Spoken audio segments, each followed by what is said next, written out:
Morning students, કેમ છો બધા? ચાલો ફરી એકવાર આપણે વાણિજ્ય વ્યવસ્થા ધોરણ 11 પ્રકરણ 8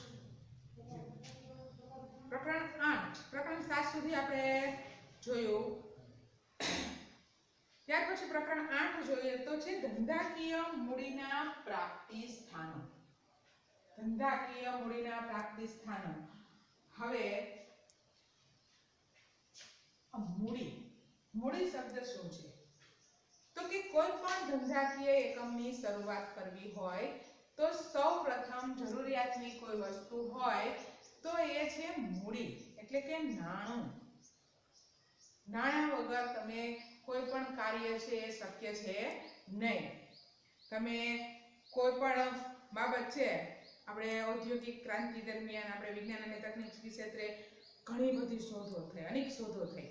ઉત્પાદન ક્ષેત્રે યાંત્રિકીકરણ અમલમાં આવ્યું, બરાબર. અને જેમ યાંત્રિકીકરણ વધારે થયું એમ વધુ નાણાંની જરૂરિયાત ઉદ્ભવી દિવસે દિવસે. શ્રમ અને યાંત્રિકીકરણ, આ બે વસ્તુની કમ્પેરિઝન કરો તો શ્રમ કરતા વધુ જ્યારે તમે યંત્રનો ઉપયોગ કરો છો તો નાણાંની પણ વધુ જરૂરિયાત ઉદ્ભવવાની છે. અને આવા સમયે તમારે કોઈ પણ એકમની અંદર મોટા પાયે મૂડી રોકાણની આવશ્યકતા ઊભી થાય છે. તો આ મૂડી ક્યાંથી પ્રાપ્ત કરવી એ આપણે અહીંયા ચર્ચા કરવાની છે કે ધંધાકીય એકમની અંદર મૂડી ક્યાંથી પ્રાપ્ત કરી શકાય છે. આપણે યાદ કરો ને તો ધંધાકીય વ્યવસ્થાના સ્વરૂપને મેં સમજાવ્યા હતા 1 અને 2. એમાં એકની અંદર આપણે જોયું તો વૈયક્તિક માલિકી અને સહકારી મંડળી અથવા તો હિન્દુ વિભક્ત કુટુંબ અને કંપની, આ 4 બાબતોનો આપણે અભ્યાસ કર્યો. તો એ દરેક એકમની અંદર સૌથી મહત્વની જરૂરિયાત શું હતી? તો કે નાણું. એમાં પહેલું સ્વરૂપ જોયું આપણે વૈયક્તિક માલિકીનું. તો એની અંદર જોયું કે ભાઈ ઓછી મૂડીથી પણ ધંધો શરૂ કરી શકાય છે. કારણ કે એક વ્યક્તિ પોતાની નાની એવી દુકાન શરૂ કરે છે કે તો આવા સમયે એનું રોકાણ કેવું હશે? ઓછું હશે, એટલે સરળતાથી મૂડી પ્રાપ્ત કરી શકે છે. ત્યાર પછી આપણે જોયું કે હિન્દુ વિભક્ત કુટુંબ છે તો એ વાર્તા પેઢી, એટલે કે દર વર્ષે પેઢી દર પેઢી ચાલતો આવતો ધંધો છે. એટલે એમાં એને વારે વારે મૂડી એકત્રિત કરવાની જરૂર રહેતી નથી. એક સમયે સ્થાપના સમયે જે મિલકતો વસાવેલી છે પછી એને મૂડીની એટલી બધી જરૂરિયાત ઉદ્ભવતી નથી. એટલે જ્યારે પણ એનો કર્તા બદલાય છે એને મૂડી પ્રાપ્ત કરવામાં કોઈ એટલી બધી પ્રતિકૂળતા ઊભી થતી નથી. સહકારી મંડળી તો દરેકના સહકારથી ઊભી થયેલી છે, એટલે ત્યાં પણ મૂડી પ્રાપ્તિનો કોઈ પ્રશ્ન ઉદ્ભવતો નથી. ત્યાર પછી આવે છે કંપની સ્વરૂપ. જોઈન્ટ સ્ટોક કંપની આપણે જોયું તેમાં કંપની સ્વરૂપ મોટા પાયે સ્થાપિત થયેલી હોય છે. એક ઔદ્યોગિક એકમ છે જ્યાં મોટા પાયે ઉત્પાદન કરવામાં આવતું હોય છે, વહીવટ કરવામાં આવતો હોય છે. તો આવા સમયે એને મૂડીની જરૂરિયાત પણ મોટા પાયે ઉદ્ભવે છે. તો અહીંયા કોઈ 2-5 વ્યક્તિથી મૂડી એકત્ર થઈ શકતી નથી. કંપનીની આ મૂડીને પ્રાપ્ત કરવા માટે કંપની પોતાના શેર બહાર પાડે છે. આપણે ક્રમશઃ એક પછી એક વસ્તુ જોતા જઈએ તો આપણે પ્રાસ્તાવિક બાબત જોઈએ, ત્યાર પછી આપણે ધંધાકીય મૂડીનો ખ્યાલ શું છે એ મેં તમને જે સમજાવું છું કે ભાઈ ધંધાકીય એકમની દરેક પ્રકારની જરૂરિયાતો સંતોષવા માટે આપણે એક ભંડોળ ઊભું કરવું પડે છે. કારણ કે ધંધાકીય એકમની અંદર અનેક પ્રકારના વિભાગો રહેલા છે, ક્ષેત્રો રહેલા છે. આ દરેક ક્ષેત્રને પહોંચી વળવા માટે તમારે નાણાંની જરૂર રહે છે, એક ભંડોળ ઊભું કરવું પડે છે. એટલે એની એક વ્યાખ્યા સ્વરૂપે જોઈએ ને તો કીધું છે કે મૂડી એટલે ધંધાની નાણાકીય જરૂરિયાતો સંતોષવા માટે ઊભું કરવામાં આવેલું ભંડોળ. ધંધાની દરેક નાણાકીય જરૂરિયાતને સંતોષવા માટે એક ભંડોળ ઊભું કરવામાં આવે છે અને આને શું કહેવામાં આવે છે? મૂડી. અને આ ભંડોળ ક્યાંથી ઊભું કરવું છે એના પ્રાપ્તિ સ્થાનોની આપણે ચર્ચા કરીએ. એ પહેલા આપણે ધંધાકીય મૂડીની જરૂરિયાત શું છે એના મુદ્દા જોઈએ.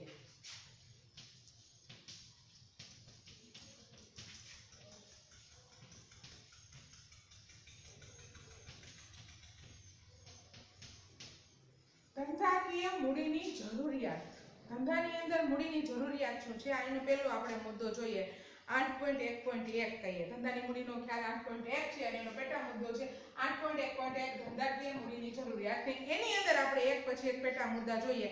તો પહેલું છે ધંધાની સ્થાપના માટે.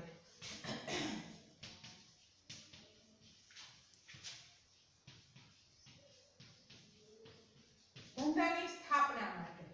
હવે આ તો આપણે અત્યાર સુધી વાણિજ્ય ભણ્યા છીએ ને એટલે એટલો કોન્સેપ્ટ તો આપણા મગજમાં ક્લિયર થઈ જ ગયો છે કે કોઈ પણ ધંધાકીય એકમની સ્થાપના માટે સૌથી બેઝિક પાયાની વસ્તુ શું છે તો કે મૂડી છે. મૂડી વિના કોઈ પણ ધંધાની સ્થાપના પછી વૈયક્તિક હોય, ભાગીદારી હોય, હૂફ હોય કે પછી જોઈન્ટ સ્ટોક કંપની હોય કે સહકારી મંડળી હોય, મૂડી વિના કોઈ પણ ધંધાની સ્થાપના શક્ય નથી. એટલે સૌપ્રથમ મૂડીની જરૂરિયાત શું તો કે ધંધાની સ્થાપના માટે.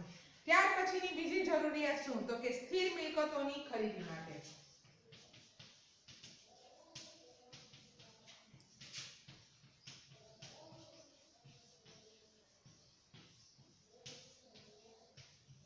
સ્થિર મિલકતોની ખરીદી માટે. હવે જ્યારે તમે ધંધાકીય એકમની સ્થાપના કરો છો પછી કોઈ પણ પ્રકારનું સ્વરૂપ હોય એની અંદર મિલકતો, સ્થિર મિલકતો કે જેનું આયુષ્ય વર્ષ કરતા વધુ છે એવી કોઈ પણ પ્રકારની જમીન, મકાન, પ્લાન્ટ, યંત્રો, મશીનરી આ દરેક પ્રકારની મિલકતોને આપણે સ્થિર મિલકતોમાં સમાવેશ કરીએ છીએ. તો આવી કાયમી મિલકતોની ખરીદી માટે શેની જરૂર પડે છે તો કે મૂડીની જરૂરિયાત ઉદ્ભવે છે. ત્યાર પછી ચાલુ મિલકતો માટે.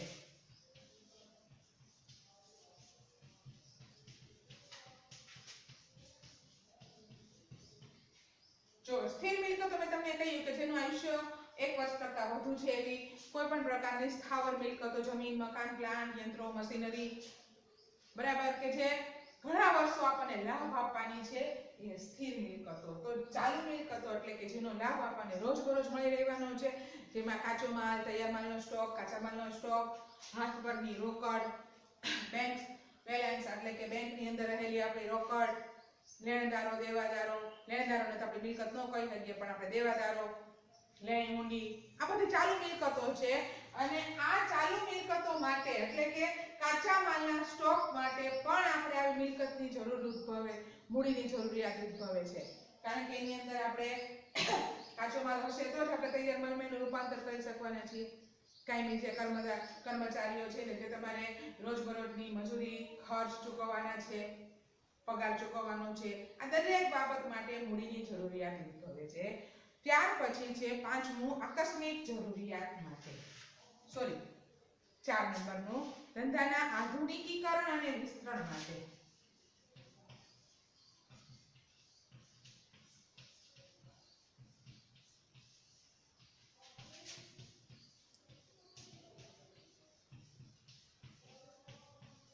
આધુનિકીકરણ અને વિસ્તરણ. ધંધાની સ્થાપના, ધંધાની સ્થાવર મિલકતોની ખરીદી, ચાલુ મિલકતો માટે. ત્યાર પછી તમારો ધંધો સરસ મજાનો ચાલે છે પરંતુ સમય સાથે, સમયની માંગ સાથે એની અંદર કેટલાક જરૂરિયાતો ઉદ્ભવે છે.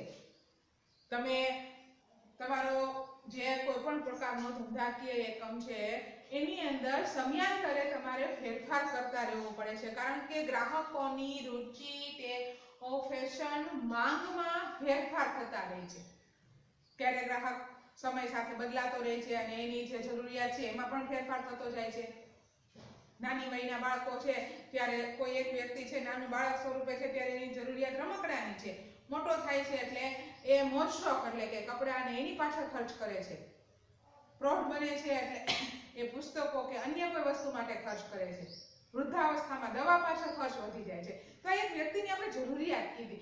એ જ રીતે ધંધાની અંદર પણ સમયાંતરે એની આધુનિકીકરણ અને વિસ્તરણ કરવું પડે છે.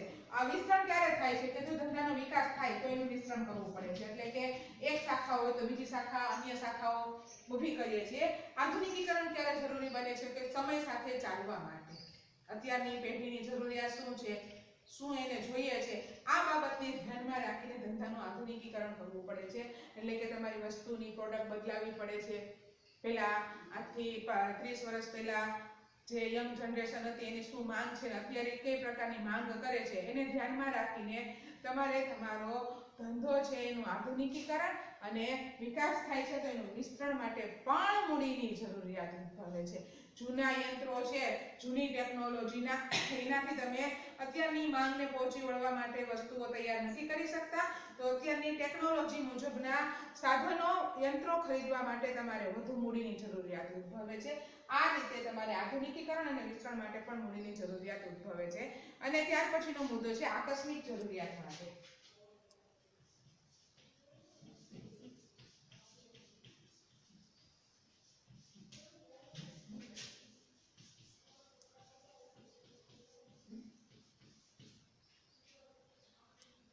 આકસ્મિક જરૂરિયાત માટે એટલે કે આપણે શબ્દ ઉપરથી જાણી શકીએ કે ભાઈ અચાનક કોઈ એવી જરૂરિયાત ઉદ્ભવે. ધંધો લઈને બેઠા હોઈએ આપણે, કોઈ એક ઔદ્યોગિક એકમ લઈને બેઠા છીએ, તો એની અંદર સમય અનુસાર કુદરતી અને કૃત્રિમ અકસ્માતો ઉદ્ભવવાની શક્યતાઓ રહેલી જ છે. આપણે જોયું હતું કે ભાઈ 2016 ની અંદર છે કે 18 ની અંદર છે, આપણે 16 માં પૂર આવ્યું હતું, બરાબર. પછી તમે ભૂકંપ વારે વારે, પછી અને અત્યારે પૂરને ભૂકંપને બધાને વળોટીને અત્યારે જે આવ્યું છે સૌથી મોટી મહામારી શું છે તો કે કોરોના. હવે કોરોના કેટલો ભયંકર છે એ આપણે અર્થતંત્ર ઉપર એવડી મોટી એને અસર ઉઠાવી છે. વસ્તુ શારીરિક, પણ આખા અર્થતંત્ર ઉપર એની અસર એટલી આપણે જોઈ શકીએ છીએ. તો આવા સમયે કેટલા સમયથી આવા ઔદ્યોગિક એકમો સદંતર બંધ હતા, છતાં પણ એની અંદર તાત્કાલિક જે કર્મચારીઓ છે એના જે પગાર ચૂકવણી પ્રક્રિયા છે, સાધનોનો મેન્ટેનન્સ ખર્ચ છે. જો એક વસ્તુ સમજો, સંપૂર્ણપણે ઉદ્યોગો બંધ હતા ત્યારે એનું ઉત્પાદન તો બંધ હતું, આવક નથી, આવક કોઈ પણ પ્રકારની નહોતી, પરંતુ ખર્ચ છે એ યથાવત હતા. ઉત્પાદન થાય કે ન થાય, અમુક ખર્ચો સ્થિર ખર્ચ છે, એમાં કોઈ ફેરફાર થતો નથી. આપણે અર્થશાસ્ત્રની અંદર સરસ રીતે સમજ્યા છીએ કે ઉત્પાદન ગમે એટલું થાય, ઓછું થાય, વધુ થાય કે નહીવત થાય, જે સ્થિર ખર્ચાઓ છે એમાં કોઈ ફેર પડતો નથી. તો આવા સ્થિર ખર્ચ એક પ્રકારનો આકસ્મિક ખર્ચ જ થયો કે ઉત્પાદન તમે કરી શકતા નથી, પણ સ્થિર ખર્ચમાં કોઈ કાપ પણ મૂકી શકતા નથી કે બંધ કરી શકતા નથી. તો અચાનક આવી પડેલી મૂડીની જરૂરિયાત છે. એ ઉપરાંત કર્મચારીઓ દ્વારા હડતાલ, કુદરતી કોઈ પણ પ્રકારના પ્રકોપ ઉદ્ભવે, તો આ ફેશન રુચિ આની અંદર માંગમાં ફેરફાર થાય કે તમારું જૂના યંત્રો છે એ હવે નકામા બની જાય છે. તો આકસ્મિક આવી પડેલા ખર્ચાઓને અથવા તો જરૂરિયાતને પહોંચી વળવા માટે પણ તમારે શેની જરૂરિયાત ઉદ્ભવે છે? મૂડીની જરૂરિયાત ઉદ્ભવે છે. તો અહીંયા મૂડીની જરૂરિયાતને ઉદ્ભવતા આપણે 5 મુદ્દાઓ જોયા. ત્યાર પછીનો આપણે મુદ્દો જોઈએ તો છે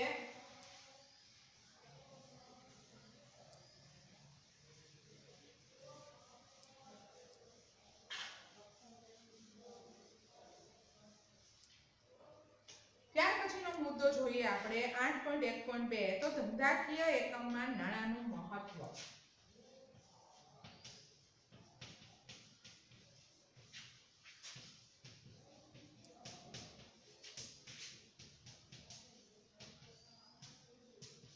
જો આપણે જરૂરિયાતના 5 મુદ્દાઓ જોયા.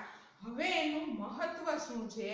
તો મહત્વ શું તો કે ધંધાકીય એકમમાં મૂડીનું મહત્વ એટલું છે કે જેટલું આપણા શરીરની અંદર રક્તની જરૂરિયાત છે. હવે જો કોની સાથે સરખામણી કરી છે કે શરીરમાં જેટલું મહત્વ રક્તનું છે એટલું જ મહત્વ છે ધંધાની અંદર મૂડીનું છે. હવે આ બાબત ઉપરથી આપણે વિચારી લઈએ કે ધંધાકીય બાબતની કોઈ પણ પ્રવૃત્તિ છે એ નાણાં વિના એટલે કે મૂડી વિના શક્ય નથી.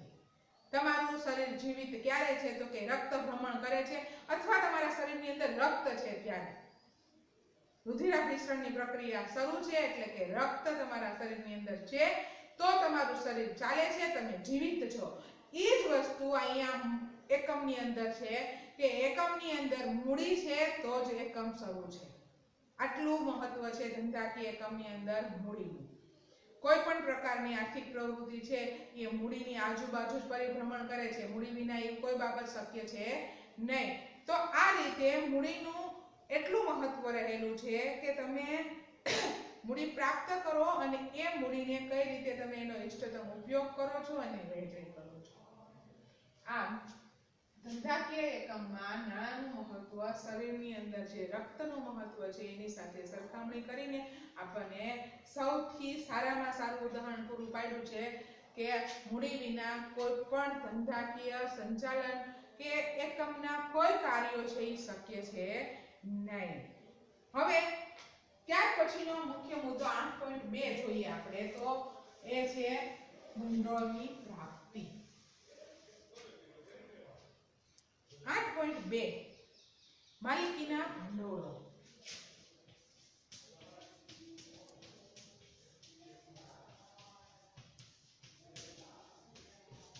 માલિકીના ભંડોળો. જો તમને એક સરસ મજાનો ચાર્ટ આપ્યો છે માલિકીના ભંડોળોની અંદર 3 પ્રકારના ભંડોળો હોય આપણા મુખ્ય એ આપણે જોઈએ એની ચર્ચા કરવી છે આપણે અત્યારે. પહેલું છે આપણને ઇક્વિટી શેર.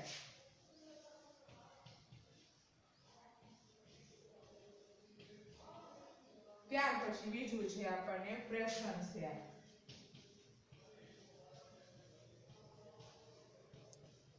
અને ત્યાર પછી ત્રીજું છે રાખી મૂકેલ કમાણી અથવા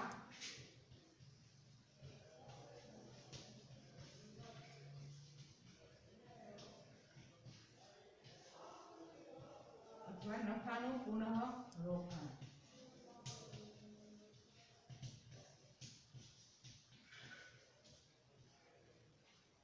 નફાનું પુનઃ રોકાણ. હવે જો અહીંયા એક બાબત સ્પષ્ટ કરી દઉં હું તમને કે માલિકીના ભંડોળો આ બધી બાબતો શું છે તો કે માલિકીની મૂડી દર્શાવે છે. આ ત્રણેય બાબત છે માલિકીની મૂડી છે. ધંધાની સ્થાપના થાય એની અંદર તમારી પોતાની મૂડી કેટલી રોકો છો અને ઉછીની મૂડી કેટલી રોકો છો. બે પ્રકારની મૂડી હોય, માલિકીની અને ઉછીની. અને સ્વાભાવિક છે કે માલિકીની મૂડી જ વધુ હોવી જોઈએ. જો ઉછીની મૂડી વધી જાય તો આપણે ધંધો છે એ દેવું કરે છે એવું આપણે સ્પષ્ટ તારણ નીકળી શકે. કારણ કે જ્યારે તમારી પાસે દેવું વધી જાય એનો મતલબ એમ કે ધંધો ખોટ કરે છે. તો અહીંયા માલિકીની મૂડી 3 પ્રકારની છે આપણી ઇક્વિટી શેર, પ્રેફરન્સ શેર, રાખી મૂકેલ કમાણી અથવા તો નફાનું પુનઃ રોકાણ. એમાં ક્રમશઃ એક પછી એક આપણે જોતા જઈએ તો ઇક્વિટી શેર છે એના પાસે બેઠા 3 પ્રકાર પડે છે. સામાન્ય equity share, sweat equity share અને અન્ય ઇક્વિટી શેર. તો ઇક્વિટી શેર એટલે શું પહેલા તો આપણે ઈ સમજીએ. તો જે શેરને ડિવિડન્ડ મેળવવાનો અને નાણાં પરત મેળવવાનો સૌથી છેલ્લે હક મળે છે તેને ઇક્વિટી શેર કહેવામાં આવે છે. હક, ડિવિડન્ડ અને નાણાં પરત મેળવવાનો હક સૌથી છેલ્લે હોય છે. તમને એક વસ્તુ સમજાઈ દઉં કે કંપનીની મૂડી છે ને એ શેરથી બનેલી છે. કંપનીની મૂડી શેરથી બનેલી છે. આપણે ધંધાકીય એકમના સ્વરૂપમાં જોયું હતું કે વૈયક્તિક માલિકીની મૂડી હોય ને તો એ ધંધાનો માલિક લાવે છે ને એ મૂડીથી શરૂઆત કરે છે. ભાગીદારી હોય તો ભાગીદારો લાવે છે અને મૂડીથી શરૂઆત કરે છે. હિન્દુ ફક્ત કુટુંબમાં તો પેઢી દર પેઢી ચાલતું હોય છે એટલે એ ઘરની મૂડી હોય છે. સહકારી મંડળીમાં દરેક સભ્ય દીઠ ફી ભરીને આવે છે અને એ ધંધાનો હેતુ નથી એનો એટલે આપણે એને આમની અંદર તો સમાવેશ ન જ કરી શકીએ. કંપની મોટા પાયે ઉત્પાદન કરતી હોવાથી એને મૂડીની જરૂરિયાત પણ એટલી બધી ઉદ્ભવવાની છે. તો આવા સમયે એની મૂડી છે એ ઇક્વિટી શેર એટલે કે નાના ભાગમાં વહેંચાયેલી હોય છે. શેર જેને અંગ્રેજીમાં આપણે આ અંગ્રેજી શબ્દ છે શેર એટલે હિસ્સો અથવા તો નાનો ભાગ.